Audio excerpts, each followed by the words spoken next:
산골의 아침, 오늘 말씀은 히브리서 13장 15절 16절 말씀입니다.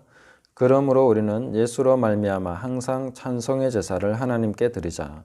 이는 그 이름을 증언하는 입술의 열매니라. 오직 선을 행함과 서로 나누어 주기를 잊지 말라. 하나님은 이 같은 제사를 기뻐하시느니라. 아멘. 자, 우리는 계속해서 하나님께서 우리를 위해서 예비하신 더 좋은 것을 살펴보고 있는 중입니다. 굉장한 것들을 말씀해 주셨고 어마어마한 내용들을 우리에게 가르쳐 주셨는데, 그래서 우리가 지금 이 땅을 살아가면서 무슨 큰 영화를 누리려나 하고 살펴보니까 내가 죽어야 할 제단을 보여주시고, 예수님이 능력을 지고 앞서가셨기 때문에 너희도 능력을 지고 그에게로 나가자, 이런 얘기를 하십니다. 이런 것들이 우리가 날마다 하나님 앞에서 살아가야 되는 삶의 가장 핵심적인 부분입니다. 예수님 믿어서 좀 편하게 살려나 하고 생각하다 보면 우리는 신앙의 본질적인 내용들을 놓치고 살기 쉽습니다. 그것은 이 땅에서는 영원한 도성이 없다, 우리는 순례자로 살아가고 있다 하는 내용들을 우리가 놓치면 안 되는 것이죠. 원래 신앙은 그런 것입니다. 그렇다고 해서 우리가 질병이 걸려서 혹은 찌질하게 가난해서 그렇게 고난을 당한다는 이야기가 아닙니다. 그거하고 그리스도인의 고난, 그것을 동일시하시면 안 됩니다. 우리는 어떠한 형편에 있든지 자족하기를 배워야 되지만, 가난하든지 부유하든지 배고프든지 배부르든지 모든 내용 속에서 그리스도와 함께 동행하는 것입니다. 부자라고 고난이 없는 거 아니고, 또 내가 배고프다고 해서 그 배고픔 자체가 고난인 것은 아닌 것이죠. 우리가 하나님 앞에 살아가면서는 이 신앙의 본질적인 부분은 외피, 그것을 입고 있는 겉모습하고는 다른 핵심적인 부분, 본질적인 부분을 계속해서 조명하시면서 가셔야 된다 하는 것입니다. 그리고 신약의 서신서에서는 거의 마지막 부분에서 비슷비슷한 이야기들을 하십니다. 그런 것들을 기억하기 쉽게 요약하면 신앙은 관계다, 이렇게 말할 수 있겠습니다. 관계, 하나님과의 관계, 나와 나 자신과의 관계, 또 나와 이웃과의 관계, 이 관계 속에서 우리는 하나님께 합당한 제사로 영광을 돌리면서 살아가야 하는 것이죠. 그것을 서신서에서 거의 끝부분에서는 동일하게 다 얘기를 해주고 있습니다. 자, 이 부분 히브리서 13장 뒷부분에서도 이제 그런 이야기를 해주고 있는 것이죠. 그러므로 우리는 예수로 말미암아 항상 찬송의 제사를 하나님께 드리자. 이는 그 이름을 증언하는 입술의 열매니라 하셨는데요. 여기서 항상 하나님께 찬양의 제사를 드리자 했을 때에 이 항상이란 단어는 좀 다릅니다. 우리가 시간적인 개념으로 항상을 쓰는데 성경 본문에 사용된 단어는 시간적인 항상 이렇게가 아니라 모든, 그러니까 종류로서의 모든 종류, 이렇게 보는 것이 더 합당한 단어입니다. 디아판토스, 모든 것을 통해서, 모든 종류를 통해서, 뭐 이렇게 볼 수 있는데요. 그래서 이것을 우리가 좀 더 다르게 정확하게 번역을 해본다면은, 그러므로 우리는 예수님으로 말미암아 모든 것을 통해서 하나님께 찬양의 제사를 드리자, 이렇게 되는 것입니다. 그러니까 좀 다르죠. 범사라고 번역하는 게 더 맞는 것이죠. 자, 이렇게 볼 때에 우리가 현재 당면하는 삶에서의 모든 과정 속에서 만나는 여러 가지 과정들이 다 하나님께 찬양을 드려야 되는 재료가 된다 하는 것입니다. 찬양의 종류는 굉장히 많습니다. 우리가 찬송가 앞부분에 보시면 제목 분류가 나옵니다. 그 제목 분류를 쭉 보시면 찬양의 종류가 굉장히 많다는 걸 알 수 있습니다. 우리는 경배와 찬양, 하나님을 높여드리는 찬송만 찬송이라고 생각하는데, 우리가 하나님을 기억하고 하나님을 사랑하고 하나님께 감사드리면서 부르는 모든 노래가 찬양에 들어갈 수 있습니다. 그래서 제목 분류 한번 보시면 예배, 성부, 성자, 성령, 성경, 교회, 성례, 천국, 구원, 그리스도인의 삶, 전도와 선교, 행사와 절기, 예식, 경배와 찬양, 영창과 기도송, 이런 내용들이 쭉 다 큰 제목 분류입니다.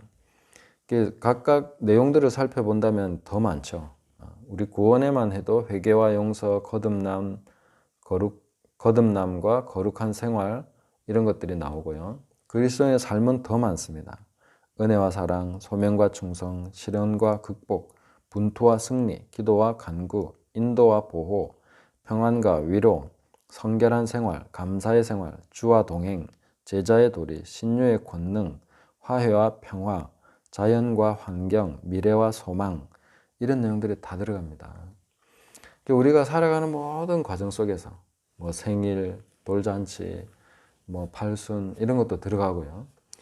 결혼도 들어가고, 가정, 어린이, 젊은이, 어버이, 이런 내용도 다 찬송가에 들어있습니다. 심지어 나라 사랑까지, 종교계의 기념일, 감사절, 이런 거 다 있네요. 그러니까 우리가 당하는 모든 종류의 삶에서 예수 그리스도로 말미암아 하나님께 찬양의 제사를 드리자 하는 것입니다. 우리는 이것을 습득해 가야 됩니다. 이런 것이 바로 그 이름을 증언하는 입술의 열매다. 그 이름을 증언하기 위해서 우리가 가져야 될 증거가 무엇입니까? 우리는 성경을 암송하고 전도 폭발 훈련을 받고 사형리를 배우고 글 없는 책을 배운다든지 아니면 어디 가서 전도를 배워와가지고 전도한다고 생각합니다. 물론 그런 것을 사용하셔서 많은 사람을 구원하게 하신 하나님께 감사와 찬양을 드립니다. 그러나 본질적으로 정확하게 우리가 예수님을 증언하는 방식은 우리 모든 삶에서 하나님께 예수님으로 말미암아 찬양하는 법을 배우는 것입니다. 그것은 우리가 당하는 하루하루의 삶 속에서 예수님을 깨달아 간다는 것이죠. 예수님으로 말미암아, 예수님을 통해서 내가 그리스도 안에서 살아감으로 말미암아 사람을 만날 때, 어떤 일을 당할 때, 혼란이나 고난이나 기쁨이나 즐거움이나 모든 과정 속에서 예수님 때문에 하나님께 영광을 드리고 감사를 드리고 찬양을 드리는 법을 배워갈 때 우리는 효과적인 증인이 됩니다. 그것이 바로 그 이름을 증거하는 입술의 열매다. 그리고 오늘날 세상은 바로 이런 그리스도인을 필요로 하고 있지 않습니까? 전도지를 외워서 전도하던 그런 때는 많이 지나갔다고 봅니다. 물론 아직도 그렇게 해서 구원받는 사람들이 있을 것입니다. 그러나 지금 현재 우리나라의 상황을 본다면 복음의 내용을 몰라서라기보다는 거기에 관련된 장애물들을 너무 많이 가지고 있어서 그걸 가로막고 있는 장애물, 혼미케 하는 것들이 너무 많아서 이것을 벗겨내 줄 수 있는 그리스도인의 참된 생활이 필요하다. 진정한 증거를 할 수 있는 그리스도인들이 나타나줘야 된다 하는 것을 우리가 알 수가 있는 것이죠. 이것은 오래전에 이미 히브리서가 기록될 때부터 존재해온 성경적 원리라는 것을 우리가 깨달아야 되겠습니다. 자, 그 다음에 16절에 보시면 오직 선을 행함과 서로 나누어 주기를 잊지 말라. 잊지 말라 하신 것은 잊어버릴 수 있기 때문이죠. 네, 분명히 잊지 말라는 단어를 썼습니다. 평소에 긴박하게 다가오지 않는 것이죠.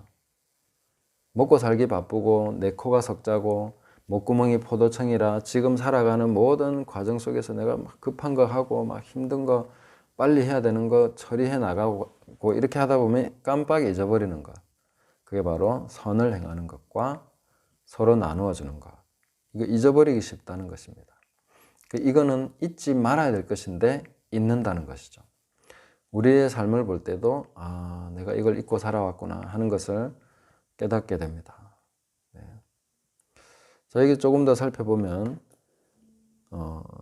선을 행함, 이건 선을 행함, 선행 그대로인데 그리고 서로 나누어주기, 이거는 코이노니아라는 단어입니다. 코이노니아라는 단어는 한 번씩 들어보셨을 것입니다.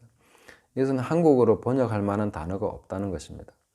왜냐하면은 이 한국인의 개념 속에 없는 개념이기 때문에 이게 성경의 개념을 우리가 가져와서 습득해야 되는 개념입니다. 그러니까 자연적으로 한국인으로 태어나서 한국에서 자라서 한국적인 교육을 받고 그렇게 해서 자란 사람은 이 개념 자체가 없다는 것입니다. 코이노니아라는 것은 성도의 교제입니다. 아마 이것은 교회 안에서도 흔하지 않은 성도의 교제라고 볼 수 있습니다.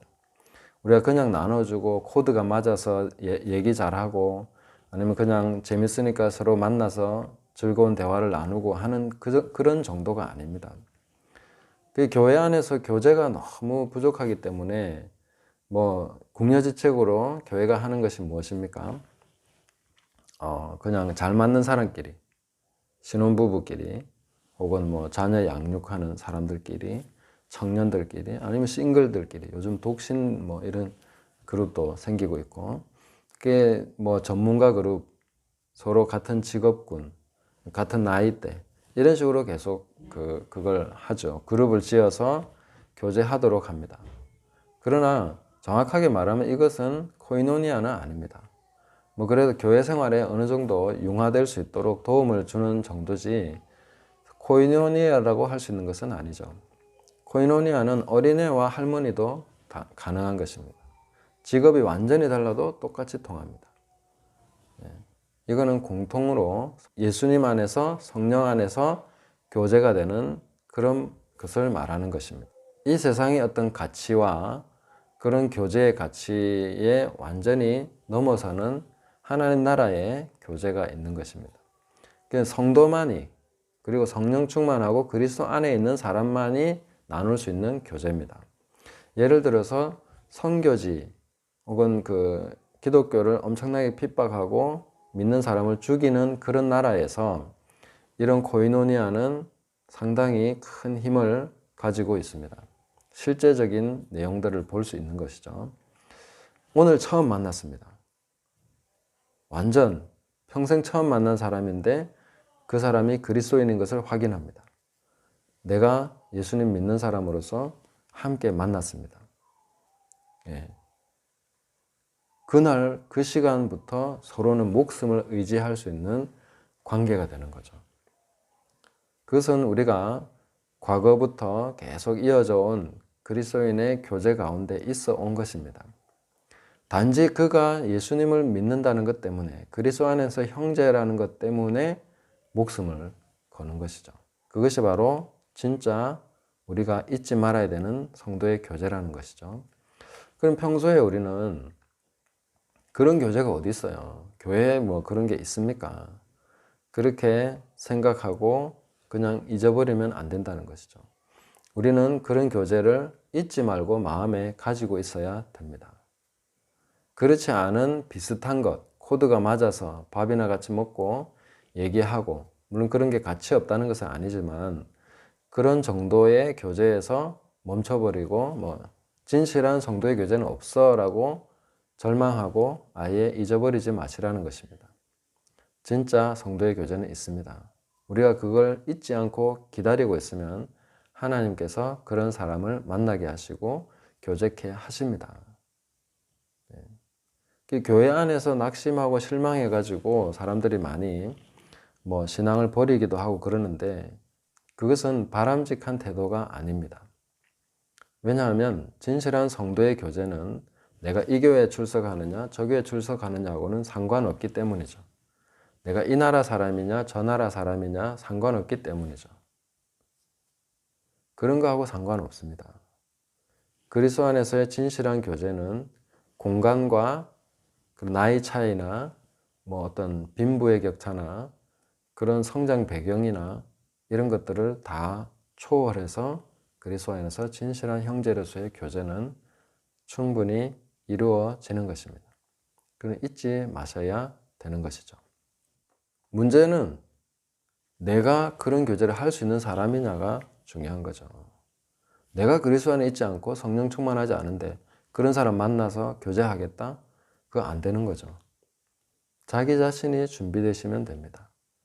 스스로를 정결하게 하시고 그래서 선을 잊지 마시고 교제를 기다리십시오.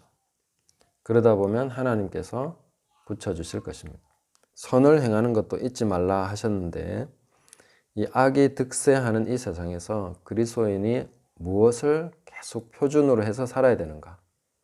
그리스도인의 표준은 사람들이 그래 하니까 나도 어쩔 수 없지. 이건 우리의 표준이 아닙니다.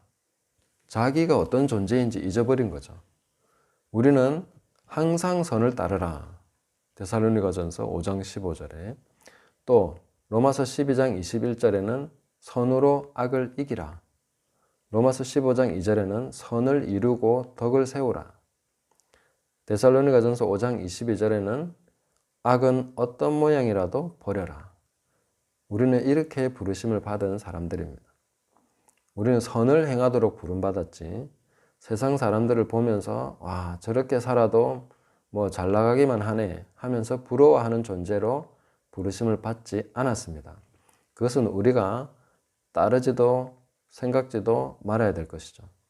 악을 행하는 자로 인하여 불평하지 마시고 하나님 안에서 선을 행하도록 우리가 계속 잊지 말고 우리 마음을 다잡고 가야 되겠습니다. 이 땅에서의 모든 말과 행동은 직접적으로 하나님께 바로바로 관련이 지어집니다. 우리가 어떤 말을 하는 것을 통해서 하나님이 영광 받으시고 우리의 행위를 통해서 하나님이 제사를 받으신다 하고 있습니다. 오늘 이 말씀은 반드시 그렇게 연결되고 있습니다. 이 같은 제사는 하나님이 기뻐하신다. 이게 바로 제사라고 말하고 있습니다. 우리가 지금 하나님 앞에 제사를 드리고 있는 거죠. 자, 코이노니아에서 제가 이 부분을 빼먹었는데 코이노니아는 지금 내가 먼저 실천하시면서 잊지 않고 계속 행하시면 됩니다. 진실하게 그리스도의 사랑을 나누고 필요한 사람에게 물질을 나누고 또 어떤 영적인 필요가 있는 사람에게 다가가서 내가 함께 해주고 이런 것을 통해서 코이노니아를 실천해 가야 되는 것이죠. 그러나 그것을 사람에게 어떤 기대를 가지고 하다 보면 내가 상처도 받을 수 있고 낙심하기 쉽죠. 하나님을 바라보시면서 그렇게 하는 것입니다. 그것이 바로 하나님이 기뻐하시는 제사다 이렇게 말씀하시고 있는 것이죠. 이런 것을 잊지 말아라.